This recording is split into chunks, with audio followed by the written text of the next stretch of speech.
Welcome to this week's installment of Confessions of a Fitness Professional. I'm your Fit Pro, Andra Anderson, and we're gonna dive into recovery and wellness. So confession, fitness professionals are great at preaching, adding, encouraging you to take fitness breaks, to take rest days, to prioritize your rest and wellness and recovery over everything else.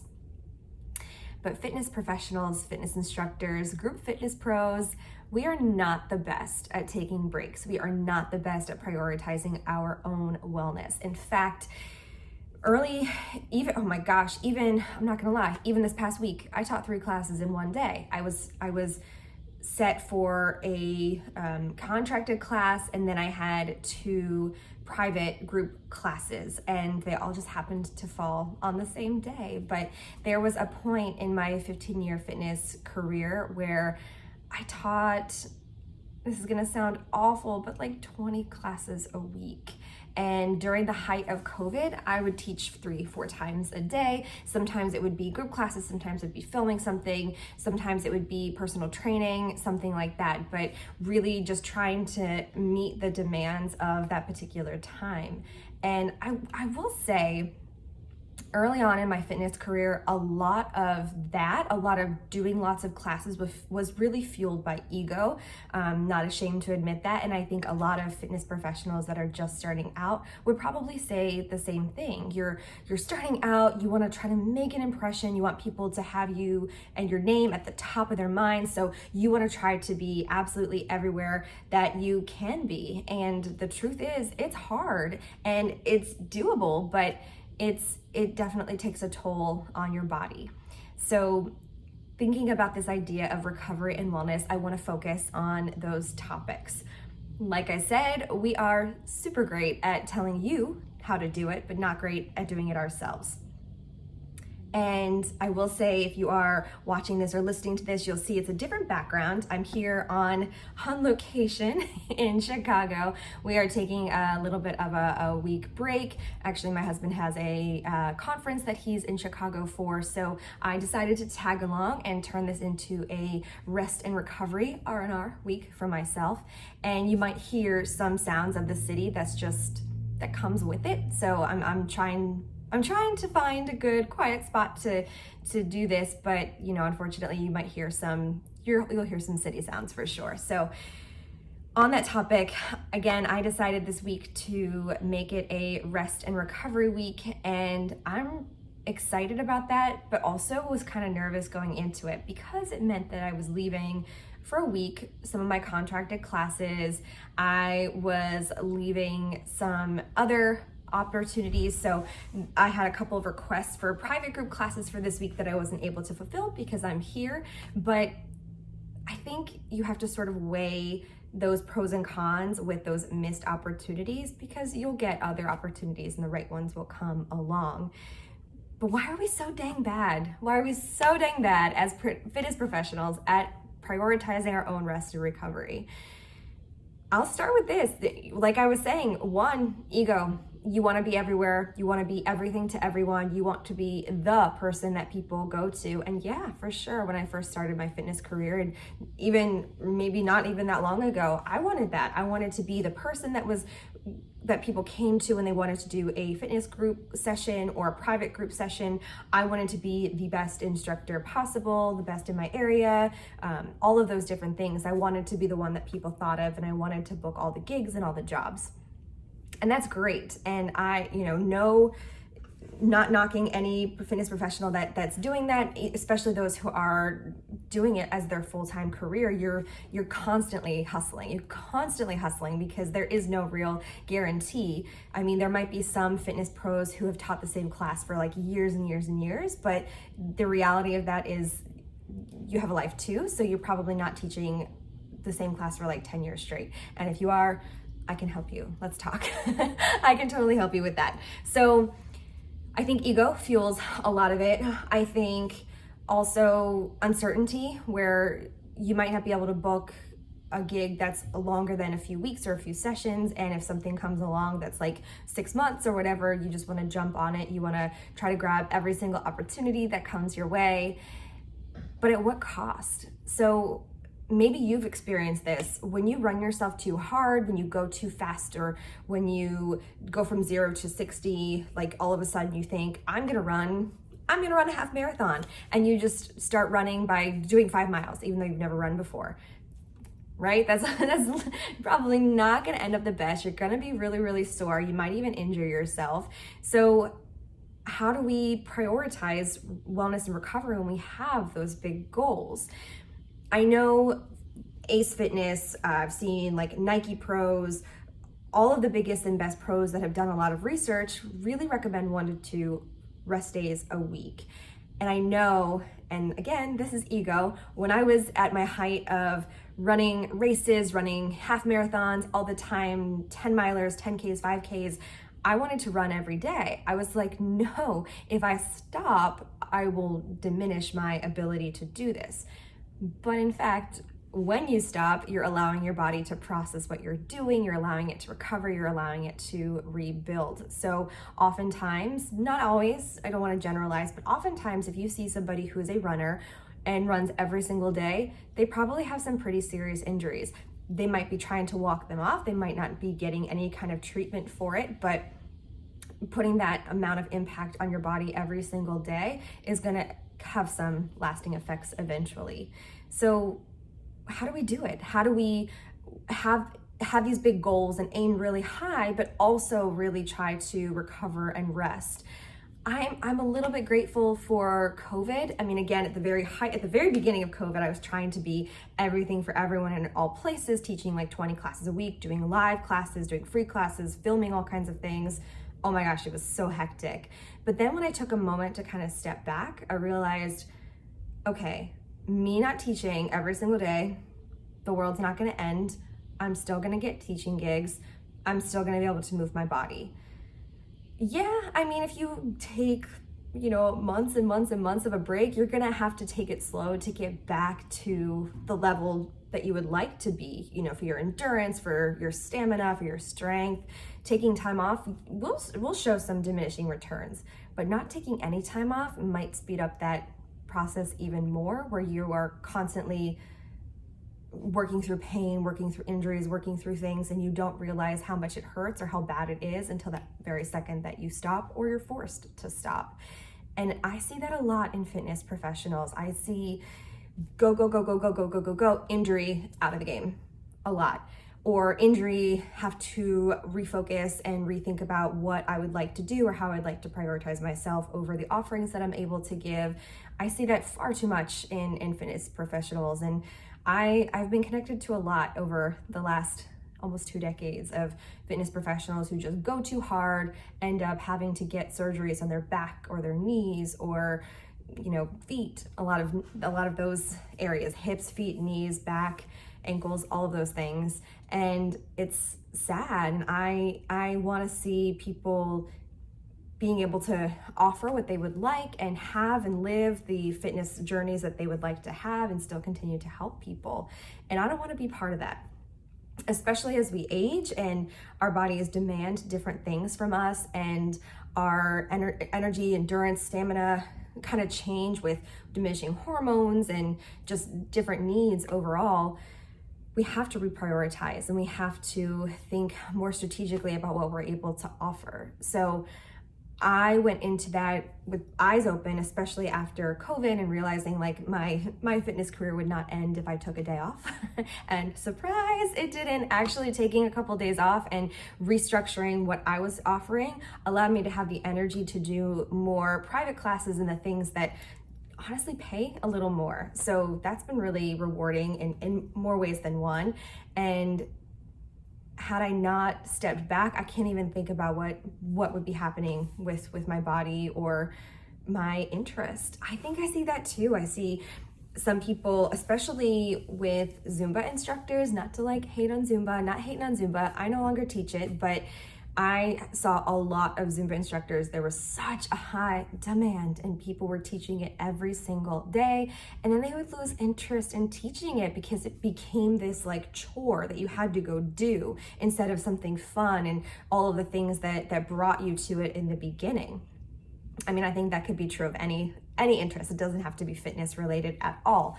But I think if you are constantly doing something constantly and then it's like you start changing your attitude about it, like, oh, I have to go do this instead of I get to go do this, then it's time to really take a step back. So with that in mind, I have kind of some recommendations, especially for fitness professionals. But if you're not a fitness professional and hanging in there listening to this and you are, looking for some re-energize, some rejuvenation, something to help keep moving you forward toward the thing that you are interested in, I think this could apply to you too. So the first one is to kind of sit down and figure out your overall goals. What kind of fitness professional do you want to be? Do you want to be known as like the yoga person? Do you want to be known as the high energy person? Do you want to have 4 classes a week? Do you want to have a steady influx of clients? What is it that you really want? Because I think a lot of people get into the fitness profession without really an idea of where it will go, mostly because we come into it inexperienced. We have no idea what to expect. We have no idea if people will even like us. We have no idea if our personalities will mesh with what's being offered at whatever gym or establishment wherever we're teaching. So I think being really clear and concise on your goals is going to be a good way to go. So that would be the first thing. The second thing is to sort of plan out your week and take out 1 or 2 days. Give yourself time. Give yourself time.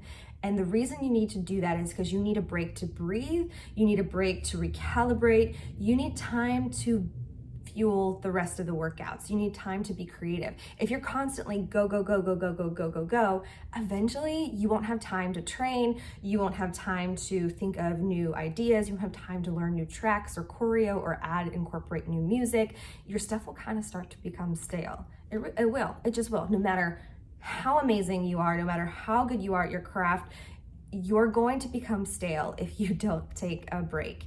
You're not going to be learning anything new. There's, especially in the fitness world, oh my gosh, there's just new research, new methods, new modalities all the time.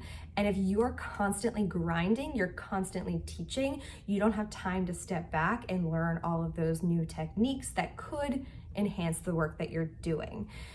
So start with that goal and then look at your week and cross out at least 1 day. If you are at the moment now where you're hustling and this is just terrifying you, the idea of stepping back, do 1 day. Start with 1 day. And then I promise it starts to become easier. I also sat down and kind of prioritized what I like teaching and what I would like to learn next. So right now in my world, I was like, okay, I have all of these different certifications. I'm able to do all of these different things. What don't I like? What do I love? What, when I read it or when I think about it, what class just brings me the most joy? And look, even if you hold all kinds of certifications, you don't have to teach every single thing every single week or day or month or whatever. I've let certifications lapse before. I've kind of had lots of energy toward one particular thing, like I taught pound for a while and then kind of got over it. And that's just me. Not that it's something to get over. It's great. It just wasn't for me at the moment, and it didn't suit what I wanted to teach or what I wanted to do next. And you kind of have maybe ebbs and flows of what you're interested in. So for example, right now, I'm really excited about high fitness. I really like bar. Those things are giving me energy. And I like having at least 1 yoga class a week that I'm teaching, mostly because yoga is like my #1 requested private group class. So I like to just sort of make sure I'm staying with it, that I don't become too far away from it. What I'd like to lean more into is Pilates. I want to rebuild my own practice. I want to offer it. I want to do maybe private sessions. I want to do more group sessions. That's like my next thing that I want to work on. So that sort of goes along line with your goals, but really hone in on what you're offering, what your package offering is, and see if there's anything that you can delete, and see if there's anything that might excite you, a next step. Because having that next step is going to give you energy and going to give you that push forward. But now we want to reel it back, right? We've already looked at our schedule and we've taken one day, at least one day, where you're not teaching. 2 would be great. 2 would be awesome. I've had times in the last couple of years, I've had 3 days off or 4 days off. I took like a whole season off almost. I was teaching sort of sporadically, or just sort of offering like kind of on demand, or group classes, like group challenges, things like that. I loved it. It was a really great chance to sort of just catch my breath, enjoy the season that was happening, and start sort of fantasizing or building the next steps. What would happen next. My best thing for recovery is booking sessions that have end dates. I love teaching seasons of fitness. So I have recently started offering classes at the local Y, which I'm a little like excited, but also nervous about, because when I get into those environments, I just keep going, and usually have a hard time taking a break. But I'm taking it 1 month at a time. I'm planning out 1 month's worth of classes, seeing how I feel, recalibrating, and then going again. So I have a really hard time teaching. The thought of teaching a class every single day for like a year sort of just freaks me out. I got into sort of a bad habit, a bad pattern of doing those things and always being available. And that really screws with your mind, especially if you feel like you cannot take a break, which is silly. Everybody gets to take a break. Everybody is allowed to take a break. You are allowed. I will scream that from the rooftops. But I looked at seasonal approach. So I started booking gigs that had a start and an end date, which is amazing. Maybe not the best if you're looking to build a following or you're looking to build a consistent class style, but at this stage in my fitness career, this is just what's working best for me, being able to offer like a 15-week session of this particular class and then a break. And then maybe we'll come back in the fall. Or I like to offer specialty events like once a month. You can kind of get into this like aggressive, like, ooh, this went really well, let's do it every single week. But then I feel like it becomes a chore. You're not maximizing your own recovery, your own potential. You're sort of making it feel stale. I'll do specialty goat yoga classes. We've just scheduled like 3 or 4 of them. Boom. 3 or 4, super fun. You'll have all this really fun, exciting energy into it, and you're not overdoing it. You're not making it seem like it's a chore to yourself. You are resting in between. I think that's a really great approach. So those are kind of the tips and tools that I use for my own recovery. I've decided, so we're traveling this week, and this week is sort of my rest and recovery week. I think that might be a little too much. Although I am trying some new things this week. So like today, for example, I did cryotherapy. Never tried that before. That was really awesome. I think that might be a topic. Maybe I'll talk about all of the things that I tried this week on next week's episode. I also did infrared sauna. I booked a float tank. So I'm real excited to try all these like hyper recovery methods and restore methods. I think there's something to those things, but I just took an approach of this week is like, all right, this is a chance to sort of let my body calm down, really focus on my own wellness, and not feel guilty about leaving classes behind, even though I did. I have a few classes that I was going to teach this week and just decided, you know what? We're gonna take a little spring break because you can. Why not? And it's okay. Like I said, it's okay to take a break. You're allowed to take a break and come back into something fully replenished, rejuvenated, or maybe sometimes after taking a break from something that you love or a particular class or a format, you might think that, dang, I didn't really miss that. And that's an opportunity to have an honest conversation with yourself to decide, do I want to continue offering this? Do I want to pivot?